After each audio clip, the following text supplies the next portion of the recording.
All right, week 4, we're talking about the nursing concept of inflammation. And one of the examples or exemplars we see of inflammation in our medical patients is hepatitis.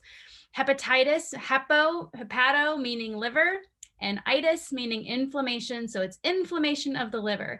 Now, remember, as always, in this active learning, that I want you to engage with these YouTube videos. So you should have your textbook out, open to the page number that you see in the bottom of the slide with some highlighters ready to go, as well as your exemplar worksheet ready to be filled out as you're watching this video. This way, we're actively engaging with the learning, and it'll help you deepen not only your understanding of it, but your retention of the content.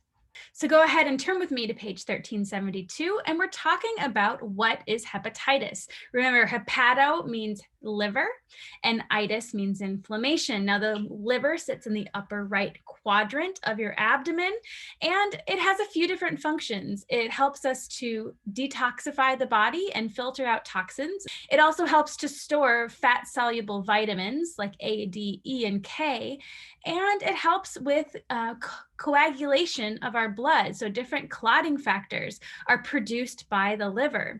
Now, the inflammation of these liver cells causes the liver not to be able to function as well and do its job. So anytime you're going to have inflammation of the liver, you're going to see it not being able to carry out its duties of storing fat-soluble vitamins, detoxifying the body, as well as making those clotting factors. Now, most commonly, hepatitis is caused by a virus, and we have a bit of alphabet soup when we talk about hepatitis because we have hepatitis A, B, C, D, E, and G. So we've got a bit of an alphabet, and most of these are going to be caused by viruses, but there can be some other causes of hepatitis as well. Now, in terms of epidemiology, did you know over 2 billion people in the world have been infected with some form of hepatitis, and 350 million live with chronic infection? Now, viral is the most common cause, and it's mostly transmitted through lifestyle and behavioral choices, such as dirty needles or fecal oral. But it can also be transmitted from non-viral reasons, like overdosing of liver toxic medications, or even some autoimmune system issues that cause infection or inflammation, rather, of the liver. So what are we going to see in someone who has hepatitis? Well, they're going to experience abdominal pain. It's an abdominal organ. They can be irritable. They can experience pruritus, which means itchiness. This itching comes from a buildup of bile salts under the skin that can cause significant itching or pruritus. Malaise, just not feeling good. Fever, nausea, vomiting. Jaundice, which is a yellowing of the skin that is caused by a buildup of bilirubin. Bilirubin is a byproduct of the breakdown of red blood cells, and typically bilirubin is taken care of by our liver. But if your liver is not working well, it can't break that down, and that bilirubin just builds up in the body, and it has a yellowish tinge. And so you literally see the whole patient turning yellow. You can see it in the buccal mucosa. You can see it in the whites of their eyes will be yellow, as well as their entire skin can look yellow. I had a patient once come to the ER for abdominal pain, malaise, in end-stage liver disease. And he literally looked like someone had taken a yellow highlighter and just highlighted his entire body. I mean, it was that obvious. And depending on how much bilirubin is building up, you may see more or less jaundice. And then, of course, in our labs, we're also going to see those elevated liver enzymes. ALT, AST would be the most common ones, as well as an elevated bilirubin. We can not only see the bilirubin in the skin, in the sclera, in the buccal mucosa, but we can also see it in our lab tests. Here's an example of what that jaundice looks like. It's a yellowing of the skin, a yellowing of the sclera, that's the whites of the eye, a yellowing even in like the inside of the lip can look yellow. And certainly we would see elevated bilirubin in our blood test as well, jaundice. Now, like I talked about earlier, it's a bit of an alphabet soup when we're talking about types of hepatitis. So I just want you to know the basics of each type. So here we go. Ready? Hepatitis A is a viral type of hepatitis. It's the most common type, and it's mostly transmitted through unsanitary conditions. It can be transmitted through contaminated food, water, or even areas where people are living in close quarters, like a daycare center. Hepatitis A is an acute condition, and it lasts about 8 weeks with a few different phases of that condition. And with hepatitis A, we're going to see things like hepatosplenomegaly, meaning enlarged liver and enlarged spleen. We can see clay-colored stools and a rise in bilirubin levels, again, because the liver isn't able to do its job because it's all inflamed. And we're going to see some of those typical signs that we talked about: anorexia, malaise, fever, abdominal pain, nausea, vomiting, diarrhea. Now, hepatitis B is also viral, and it's spread by blood or body fluids and can be contracted through things like childbirth, contaminated needles, or contaminated instruments. Now, the good news is healthcare workers are actually required to have had hepatitis B vaccines. So when you're watching this, you're already covered from hepatitis B. And in fact, most daycares and elementary schools in the United States also require that students be vaccinated against hepatitis B. And now the hepatitis B vaccine, if you'll remember, is a series of different injections over time. Risk factors for contracting hepatitis B include multiple sexual partners, drug injection use, male homosexual sex, blood transfusions, hemodialysis, and occupational exposure. Hepatitis C has a bit of an identity crisis, or at least did when it first came out. It used to be called non-A and non-B hepatitis because they didn't know what to call it until we got into this alphabet soup. Now it's just called hepatitis C. It's also a viral infection transmitted through things like sexual partners, dirty needles, and occupational exposure, such as needle sticks in a healthcare setting. Unfortunately, there is no vaccine for hepatitis C, and it is a risk factor to people who have multiple sex partners, engage in illicit drug behavior, or have an occupational risk, such as nurses. Hepatitis D is not found typically in the United States and is actually dependent on a patient having hepatitis B in order for them to contract hepatitis D. Way to hit them when they're down, right? Also not a vaccine for this, and the typical signs and symptoms of hepatitis are going to be present. Hepatitis E is also a viral infection caused by unsanitary conditions. It has a rapid onset of symptoms. Almost every patient with hepatitis E develops jaundice, but the good news is it is short-lived and does go away. Hepatitis G is the new kid on the block, first discovered in 1996, and is most commonly transmitted through blood or blood products. So patients who receive frequent blood transfusions are at highest risk. And again, there is no vaccine for this.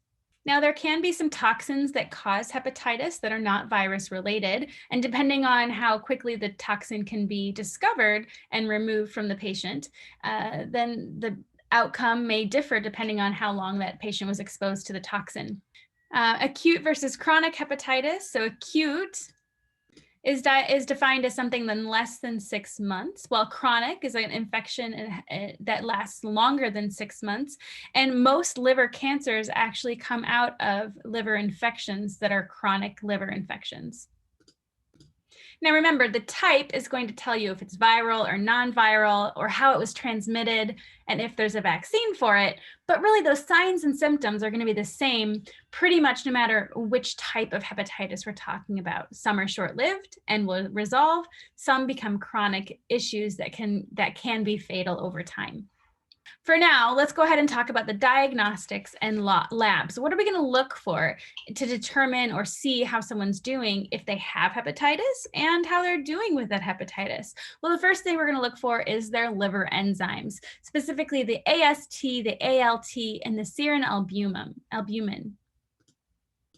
Now, the AST and the ALT are liver enzymes that the liver produces, and when the liver is inflamed, those liver enzymes are going to bump up, kind of like a distress call that the liver is in trouble. And serum albumin is a protein that's made by the liver. And when the liver is all inflamed and not able to do its job, we're going to see low levels of albumin because the liver is not able to produce that protein. Now, in terms of medications that we can use for hepatitis, there are both oral antiviral agents and interferon injections that both help to suppress the viral load in a patient who already has hepatitis. While on the other hand, the vaccine is available for hepatitis A for people who have been exposed to that, and then kind of across the board recommended as a vaccine for hepatitis B. So what are we going to recommend in terms of diet and lifestyle for patients with hepatitis? Well, as for most patients, we're going to encourage a low-fat, whole grain, high fruit and veg diet. And that low fat is important because the liver is not able to make the things that break down fats like that normally would. We want to encourage adequate PO intake and encourage small, frequent meals. We want to encourage any hepatotoxic medications, things that are harmful to the livers. And the most common one we're thinking about is Tylenol, acetaminophen. And also we want to encourage patients to avoid alcohol, as alcohol is broken down by the liver. We need to supplement with those fatty vitamins, fat-soluble vitamins, A, D, E, and K. And then encourage activity as tolerated. And remember, we talked about fatigue as a concept and teaching patients energy conservation, allowing them to make sure they plan their days so that they're getting their most important tasks or priorities done first. For patients with hepatitis C related disorders that cause cirrhosis, meaning chronic disease of the liver, a liver transplant may be indicated. Now, of course, anytime a patient gets a transplant, they're going to be on those anti-rejection medications the rest of their life so that the body does not reject that new liver. So let's go ahead and go through the nursing process for hepatitis. In terms of assessment, we're going to be looking for those signs and symptoms related to the liver's inability to do its job. In terms of nursing diagnoses are the problems that we can help address as nurses. So some problems the patients may have that we can address include activity intolerance, acute pain, altered nutrition, and altered thought processes, because this can cause changes in cognition as well. Let's talk about interventions. We're going to talk about things we can look for, things we can take action on, and things we can teach. So what can we look for? Our assessments related to hepatitis are going to include taking a full set of vital signs, looking at their labs for their serum liver enzymes, the AST, ALT, looking at their bilirubin level, noticing the color of their skin if there's any jaundice, considering their nutritional intake, taking daily weights, monitoring their intake and output, making sure that they have adequate hydration, and looking for any signs of organ rejection if the patient has received a new liver. All right, let's talk about actions we can take. Now, of course, we're going to administer any medications as ordered. We're going to provide small, frequent meals, which can help reduce the nausea and vomiting. Administering antiemetics, emetics meaning anti-nausea medicines, something like ondansetron. Promoting balance between physical activity and rest. Remember that concept of fatigue. And then encouraging patients to have rest periods. Now remember, education and patient teaching is actually in our scope of nursing practice, and we need to do this on all of our patients. So what do we teach about hepatitis? Well, we teach good nutritional teaching, how to have a healthy, balanced diet, low fat, high in fiber, good hand hygiene to prevent those types of transmissions that are fecal oral or even from contaminated surfaces.